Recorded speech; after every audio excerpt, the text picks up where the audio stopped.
Welcome to Monet Cafe. I'm artist Susan Jenkins. Join me as we take Monet Cafe on the road to a local flower shop. You're going to learn so much in this lesson: how to create a loose, impressionistic underpainting and background. Also, how to create all of these lovely flowers in the arrangement I made myself, and even some hand lettering. So join me as I took my own little field trip myself to a flower shop that's in a grocery store called Fresh Market. I love this place. Whenever I go in, I just literally have to stop and smell the roses. The experience is even better because they offer free samples of coffee, pumpkin spice. Oh, it makes me think of fall. Do we ever have fall in Florida? Not really, but this month's theme in Monet Cafe is coffee or tea, please. We're creating anything that has to do with coffee cups and teacups. I thought it was a neat theme because we are Monet Cafe, art together with friends. Look at those succulents. Oh my goodness, it is just such a beautiful experience to me. Part of art for me is enjoying the journey. It's not just the final product. Look at those orchids.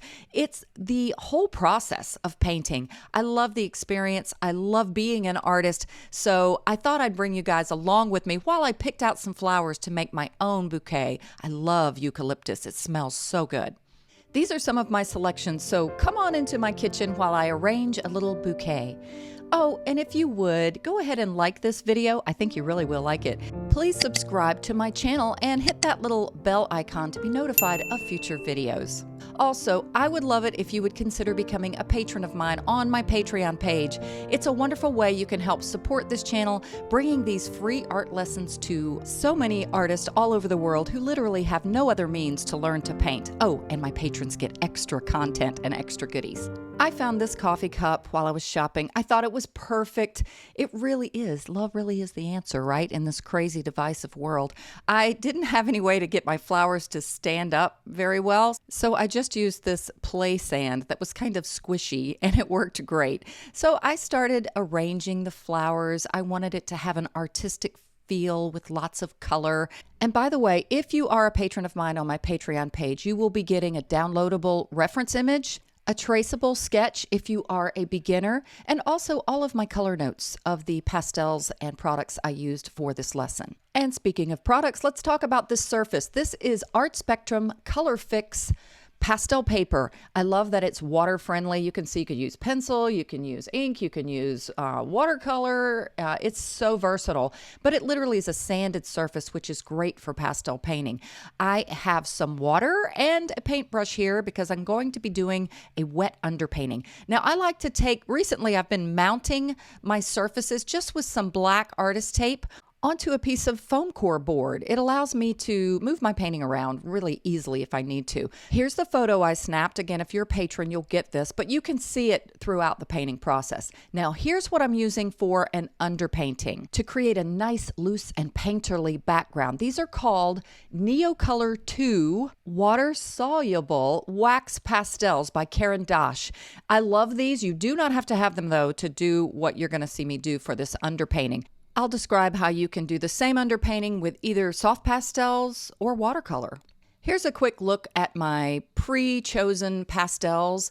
I keep them kind of in color families. If you're a patron of mine, I'm going to have a more detailed description as to what some of these groupings are and what I use them for. You've probably noticed that the surface is already kind of a light blue, and I've chosen some of the Neocolor wax pastels that are cooler. This is probably the darkest in the set. It's similar to spruce blue of the Prismacolor new pastels I talk about a lot now, and some purples. But you're going to see the magic happen. Right now, this looks kind of dull, right? I've sped up this section. Most of the video is slightly sped up, not like this, so that you can follow along. I wanted to keep the video a manageable size. Now, what I'm doing is I'm really just looking at where shapes are. Notice I haven't even gotten a sketch down or anything. And as I said earlier, you could do this with soft pastels. If you don't have these Neocolor 2 wax pastels, I like them because the color's so vibrant when I add water. But I've done the same type of underpainting, this is called. This is like a preliminary painting. It's going to keep the background very loose. I've done the same thing using regular pastels and liquefying them with water. Many people don't know you can liquefy soft pastels. So this might look like a mess right now, but I'm just getting in general shapes and values. The reason I stayed with the light blue paper rather than choosing the white, the set of Colourfix paper did have white, was because the background already had kind of a blue hint to it. And I just thought it would be nice. So you can see as I'm adding the water here, you saw how I do have some paper towels to kind of blot my brush occasionally. I'm using just a kind of a large brush, and I'm managing the water on the brush so that it's drippy, but not so drippy that it just runs all over the place. So embrace those drips, they're fine. And that's one thing I did want to talk about in this lesson. There's a lot, like my lessons, I usually have so many different topics, but I wanted to talk about those loose backgrounds. Now, I purposely took the photo in what's called portrait mode from my iPhone, and you can see the background is blurry. Well, with this underpainting, I'm purposely going to keep the background even blurrier, more non-detailed than you see in the actual photo. So you can see this is just real painterly and loose. And I don't even care if everything's in the exact spot. I'd already dried this before I added more. I realized I needed a little more dark in some areas. But I don't care if everything's in the exact spot, because that really is one thing that lends itself to things feeling painterly and impressionistic, is having a background that kind of is moving in shape and size that doesn't necessarily have to be exactly where the final flowers and things are. It's really just like a roadmap. Doesn't have to be exact, just really impressionistic, loose, and painterly. And I thought these colors would complement some of the warm tones, especially that sunflower. And as I work and add pastels, I'll talk even more about keeping a nice, loose, painterly background. I did create a little traceable that's for my patrons to be able to get this hand lettering. There's kind of an easy way to do this, and I'll talk to you. If you're one of my patrons, I'll be giving you the inside scoop on that. And now it's time to get started with the soft pastels. I did sketch in a few more of the flower shapes to make sure I got them accurate now. Now you might be able to see that the loose underpainting adds to that magical impressionistic feel. And now I'm going to be a little bit more precise about flower placement and keeping things more true to where they are in the reference image. And now let's talk about that background a little bit. Can you see, this was literally the coffee cup sitting on one of my art desks, and the background is my studio. And right now I'm just getting in the darks. This is the famous Terry Ludwig eggplant color. It looks almost black, but it's really a dark, dark purple. And some of these things won't stay as dark as you see them going in right now. I'll lighten them up as I layer other colors. But you can see I'm just glazing in. Now I've got a kind of a neutral gray. I'm just glazing in values. That just means the lightness or darkness. And I'm dealing with the background working dark to light. And don't worry if things look a little chunky at first. They gradually do start to smooth out, but I'm going to show you a trick with a way that I blend these that works really great on this particular type of surface. So you can see I'm just getting in the values and the general shapes. Now I noticed that the table, even though it's kind of a tan, brownish color, it had there's some of the color choices I have for this. It also had some shadows to it and some values that were darker in places, specifically the background part. Of course, that shadow being cast from the coffee cup, but there is a little bit of darker in the distance too that you'll see me develop. But can you see how everything is still just very loose? I do keep some directional strokes with how the grain of the table was going, but I'm not going to get over fussy about these things that are not the focal point. And that's one of the points about the background is that's a question I get all the time, and I used to just be so curious about is how do you get a painterly background and how much background do you include? Well, you want to make sure first with your image, find what it is that inspires you about your image. For me, it's those flowers and the cup, of course. So I don't want anything else to steal the glory of my my focal point. Oh, pause for a minute. I'm using what I said was the blending tool. This is a packing peanut that you get in packages sometimes to protect the package. And I get new ones when I'm changing a color or I wipe it off on a paper towel. But you see, I just use it almost like a little paintbrush and I just blend. And do you see how I just blended vertical strokes for that background in the distance? Look how moody that is. And I don't develop the background much more than you see there. Now I am giving some of the color to the coffee cup now. I'm going to be kind of covering up some of my hand lettering. I end up by the end having to almost do it from scratch myself, but there was a little ghost image still there that helped. The coffee cup did have a little warmth to it, I could see. It looks white. White is relative. It depends on what light it's in.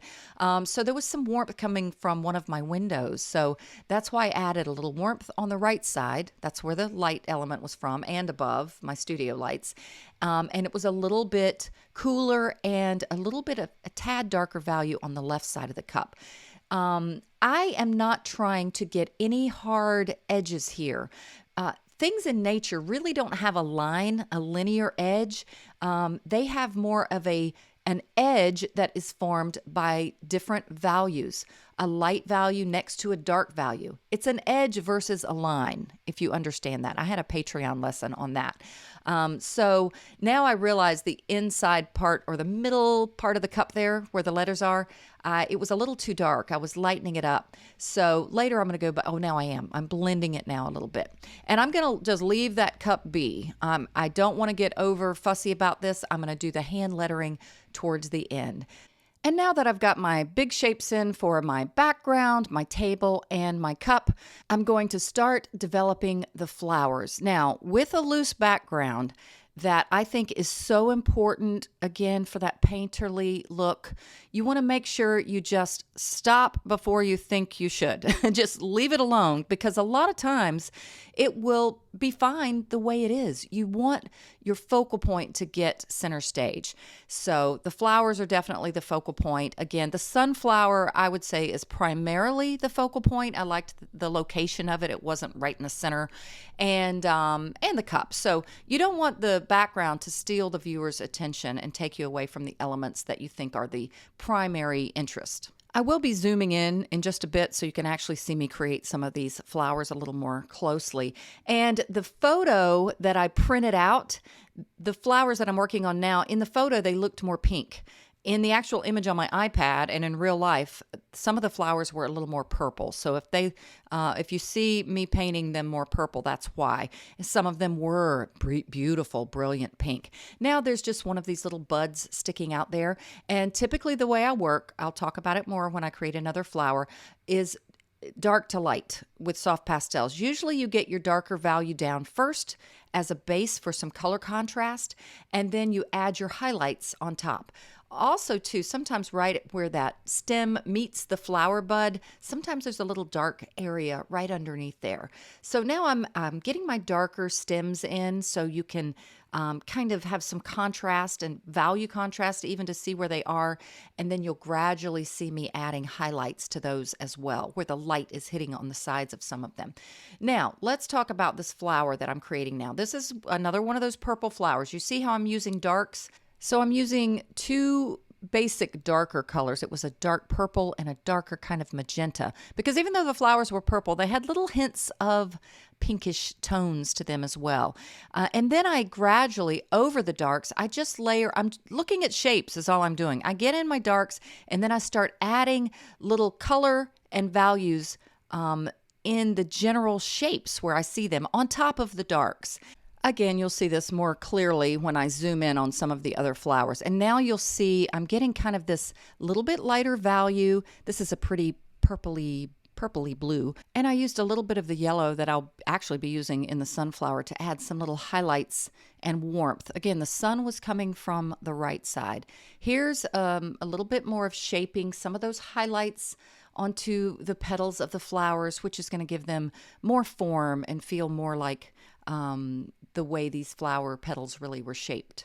And now I'm going to move on to some of the pink flowers. They were almost like little carnations. I noticed they had they were kind of a reddish pink. So I just showed a little set of some really cheap pastels. It's a little set I got on Amazon. They're called Gondola pastels, Gondola. And even though they're not, I wouldn't say the highest quality, they might even be student grade, and they're a little bit harder, I found they had some of the right colors I needed. And you actually can use harder pastels in initial stages and then gradually add your soft pastels, your really soft ones that have all the color on top. This is a real softie here. But you see how I got the base in with those cheaper pastels? I want to do a little tutorial using those pastels. I know we have a lot of beginner artists in our family here, so sometimes it's good to start with things that are less expensive and then work your way up. So these pink flowers have been the same strategy as the purple ones. You can see I'm sneaking in. I'm just looking at where these colors are in my actual image, and I'm getting the darker. This is kind of a magenta dark, and then again the strategy of going dark. The darkest dark you see in the flower, you can basically just make a shape of the general flower, and then gradually start adding your other lighter colors and your final lightest colors at the end. And you see my stroke work in some of the ones that I already did to the left. You'll see me do it here right now. I make little jaggedy marks, kind of linear marks to emulate the flower that feels kind of like a carnation. And I don't know the exact names of these flowers, and sometimes it doesn't matter if your flower is botanically exact. If you're going for that impressionistic feel, you're just creating the general form of the flower. Like I always say, just a suggestion is all that the viewer needs, and you reserve your more detail in your focal point, which again will be the sunflower. I added, you see I got some lighter greens to add to some of the stems and the flower bud. And now I'm using this green. There is a, like, they almost look kind of like daisies. So we're a little greenish, a real pretty greenish yellow color. And some of them were sneaking up behind on the right side there where I had worked. And they were relatively light. They had some really light areas. And I'm zooming in here where you can see a little more closely. And hopefully you can see that nothing is really very descript. It's all very painterly and impressionistic. So I'm just going to continue to keep working on general shapes of flowers, values, and colors, and try to get the majority of the floral painting done. And now can you see how that background, I was loving this background. I just thought it was so loose. I liked the vertical strokes, so I pretty much just leave it as is. And it allows these flowers to really shine like I wanted them to. I'll continue to develop the flowers, and I'm going to add a little music for you just to watch and learn and enjoy, hopefully. And I will be back when I start creating the sunflower. All right, enjoy the music.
And now, time to move on to the sunflower. I did want to give it a little bit more dark. Again, this is the Terry Ludwig dark eggplant color. I think it's V100. I always forget if it's B or V as in violin. I think it's V. And now I'm adding a little bit of it's kind of a neutral dark magenta color. There was a little warmth, even though our brains would go, oh, just pick a black. And then maybe a little bit of dark yellow for that center there, or the radius around the center.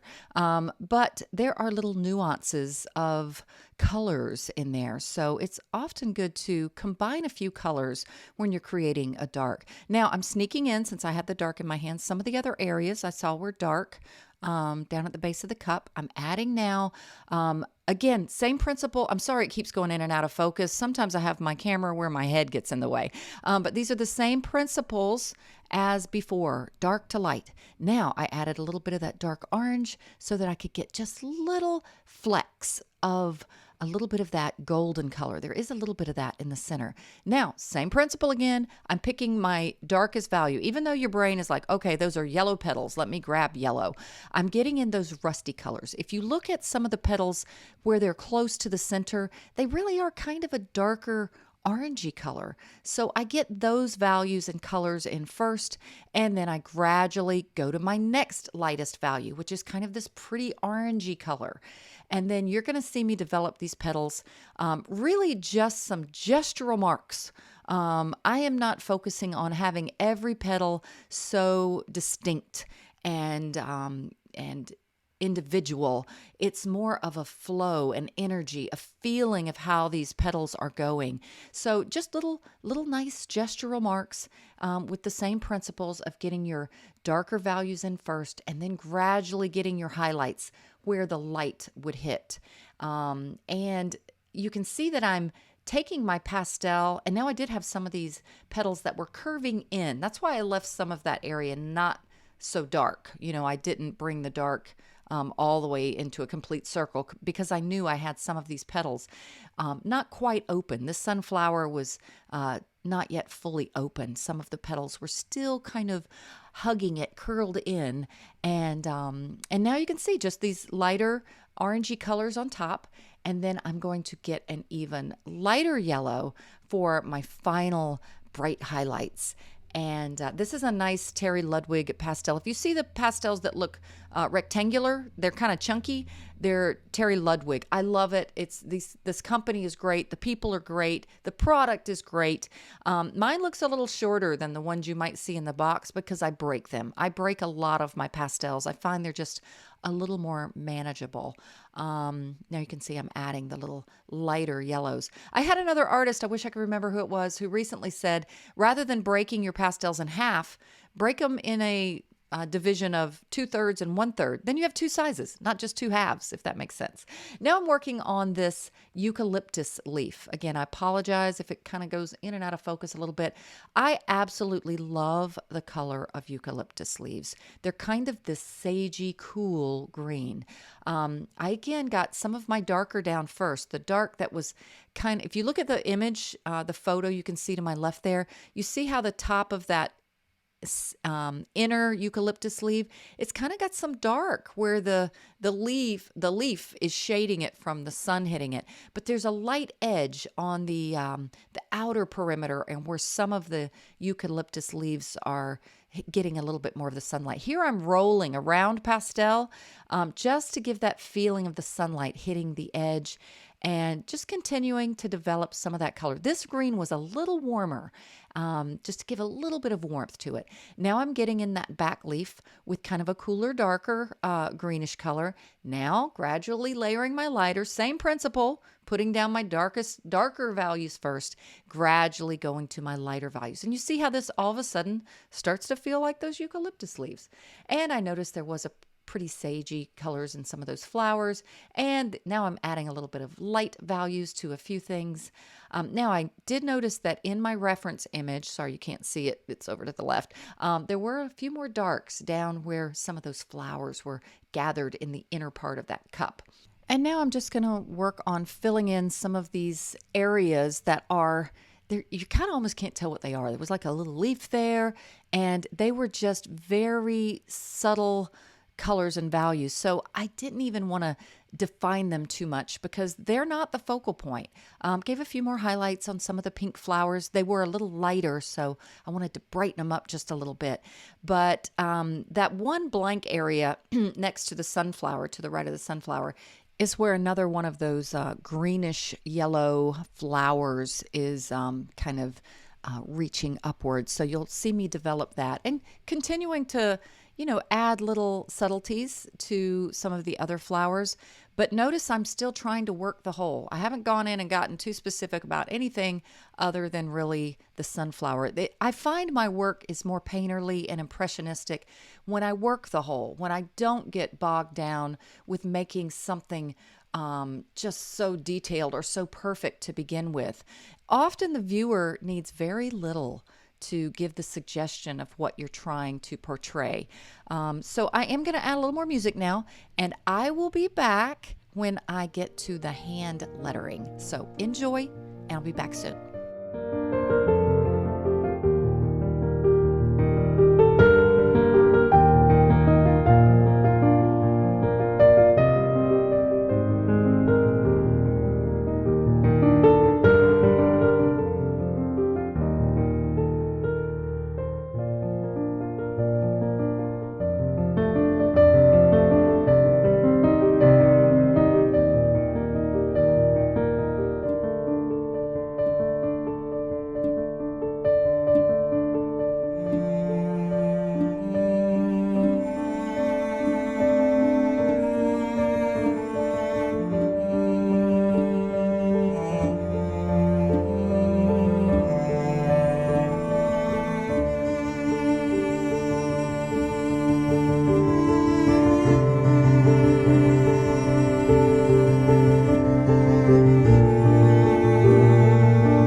Now it's time for me to tackle these letters. I started with a pastel and realized, I can get a lot of fine marks with these chunky pastels, but I thought I'd move on to pastel pencils. I did use my little packing peanut to blend the cup a little bit more, and notice I'm blending in a kind of circular form, an ellipse shape, so that it would give the round feel of that cup. I knew the cup was a little bit darker in value. Now you can see I'm still have quite a bit of texture. So I used my packing peanut again, just to kind of soften it up. The cup was smooth. Sometimes I like texture, but I thought the cup probably did need to be smooth. I developed the shadow just a little bit more. I didn't want to make it too dark, but just enough to really ground that coffee cup. And now, here's where I moved on to some pastel pencils. These actually were a gift. I had one of my patrons. We recently had a local Patreon meetup. It was so fun. Oh my goodness. We had probably about 10 of us where we gathered at a Starbucks next to a Dick Blick art supply store. And we felt like we had all known each other forever. But one of my patrons, Robin, she was moving away and she's working a lot more on acrylic than pastel lately. And she wanted to gift me some of her pastel supplies. I was blown away. She's the most precious, beautiful soul. So these were some of the pastel pencils she gave me. I'll try to provide a link to some of those in the description of this video. So a sharp point is key for this. And I use a little pencil sharpener that I have in my Amazon shop. I have an Amazon shop where I have lots of the products that you see me use all the time. So check that out. I have that link in every description of every video. Notice how I'm switching between colors. The actual coffee cup, the letters on the cup, they alternated colors. One was kind of red, one was pink, one was purple. And I didn't really want to do that, but I liked the feeling. I didn't want it to look too Valentine's Day-ish. So I did the purple and the pink, and then later you'll see me go back with a color that's just a little darker to kind of tone down some of the warmth, that pink and reddish color. So I'm just using, and what is that piece of wood you see there? Well, it's one of those, my little improv way what are those things called? It's a little wood like dowel type of thing. You rest your hand upon it. And I didn't have one of those. So I got I do a lot of painting, not just painting on like art painting. I do a lot of painting on projects my husband and I work on, painting walls and houses. So we have a lot of paint stirrers, and this is one of those really large ones. So I used it to kind of rest upon my table and hold it up in my other hand so I could steady my hand and not have to have it laying on the pastel. I also use my pinky. I've developed this technique. You can kind of see it sticking out there. I place my pinky somewhere on my painting and use it as a stability point to keep my hand steady. That's just something, those little things that you just sort of do, and then you do it instinctively. You're not even thinking about it anymore. So I decided to just get the general lettering in first before I went back with some of the reddish colors. And again, I kind of had a ghost image there, but I was really having to look at how the letters were on the cup. So don't worry if you don't have the little traceable, if you're not a patron of mine, with enough careful examination, you can probably do it too. I have some of my letters are curved a little weird, and you'll see me actually get, here we go, right here, a color that was close to the color of the cup, where I go in and fine tune some of the letters and the shapes and not make them so thick. So I kind of negatively painted them. And now I've got one of the pastel pencils. This is one I had already had. It's a little bit of a dark. I don't want too much dark, and I don't want a line at the bottom. I want like a broken line. I gave a little more dark to the shadow, just some linear strokes. And one other thing I noticed before the final is the cup actually was a little brighter. Again, the light was on the right side, hitting the handle of the cup, hitting the right side of the cup, but there was still a little bit of light on that area of the cup that was curving outward towards the viewer. So I got a little bit of a lighter pastel, and I worked in between some of the letters, And then you're going to see me, I didn't want to work too far over to the left because that's where the shadow was. And then you're going to see me get another little blender. If you've got any little areas that are small and you really have to kind of fine tune it, I use these little blenders. They look like eye makeup applicators. You could use an eye makeup applicator, of course, a clean one, but they're made by Pan Pastel. Pan Pastels are such a neat product. I'm going to make another video featuring some Pan Pastels soon. Again, thank you to Robin. Those are some pastels she gifted me. I already had some, but she gave me a nice set or two of Pan Pastels. Now, last thing I'm doing, there was a little sheen on my table from the cup where it was basically reflecting down onto the table. And yay, here is the reveal of the final painting. And love really is the answer, isn't it? It reminds me of 1 Corinthians 13, known as the love chapter in the Bible. So I hope this was a blessing to you. I hope you learned a lot. If you're a patron of mine, you know you're going to get all your goodies. I can't wait to see what you do, patrons. And if you're a member in our Facebook group, Monet Cafe Art Group, please share your coffee and teacups and a recreation of this tutorial in our album this month. Thank you guys for watching. Please like, subscribe, and leave me a comment in this video. As always, God bless and happy painting.